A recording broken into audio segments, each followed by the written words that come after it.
Hello, this is Julius from Basic Financials. Today I'm going to talk a little bit about savings and pocket money.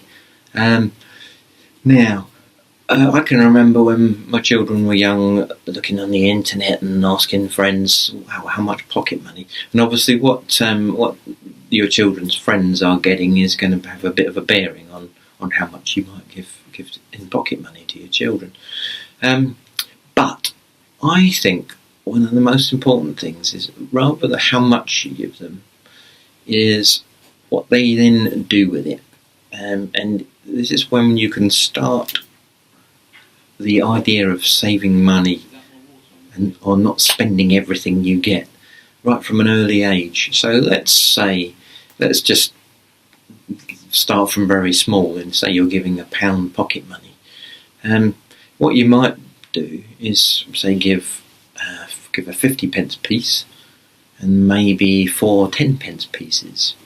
And then what you might want to try and do is encourage not to go down to the shops with you and spend everything on sweets. Maybe spend something at 90p, but to have 10p to put away somewhere. And try and explain, well, that's going to be just in case, maybe in 6 months' time, you might want to buy something a little bit extra for yourself, or for some reason, if you say you've been naughty and you don't get your pocket money, you've got a little bit spare there which you've saved up, and you could use that instead. So the idea is just to get into the frame of mind and the habit, really, is a habit of saving a little bit of the money and not immediately going out and spending it all and thinking, well, that's okay, I'm going to get the same amount next week, so that's okay, I'll just spend this and wait till next week and get the rest of it. And then, obviously, what you might do later on, when your children get a bit older, you might even think about getting them to start writing it down. So they could, as they get their money in, they could write down on an in column on a sheet of paper what they've put in, and then they could start writing what they've taken out, what they've used to buy, and then they have a balance left, and then they can check at the end of the week how much money they've got in their pot compared to how much they've got on their sheet of paper.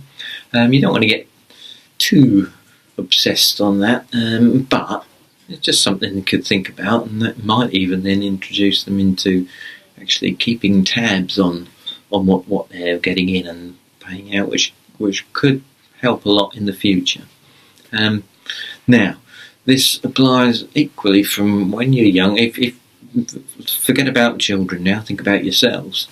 You might just be starting out in a new job, so you're getting your first regular proper income.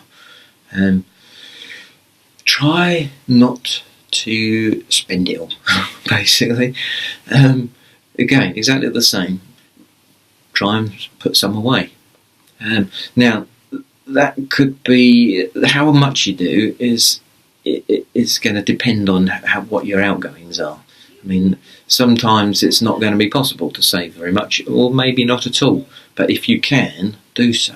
I can remember when I was learning, when I started training for accountancy, I can remember I was at it was a financial training course, and the people there doing the lectures were, they're qualified and they've been around for a little while. I can remember one of our tutors saying to us, you never have enough money. You get a pay rise and you end up spending it because you get a bigger house, you get a bigger car. And I remember thinking to myself, well, no, you don't have to do that. Try and live within your means. If you get a pay rise, don't get a bigger car, don't get a bigger house. Just save some. Okay, when you get to a certain level, maybe you want to get a nicer car. But it's just common sense, really. Don't spend it all. And also, I mean, if you buy a bigger car, that isn't just a bigger car. That's bigger running costs. It's more fuel, more higher repair bills. And if you get a bigger house, same thing, bigger council tax, bigger heating bills, everything goes up with it. So you're just chasing your tail the whole time if you do that.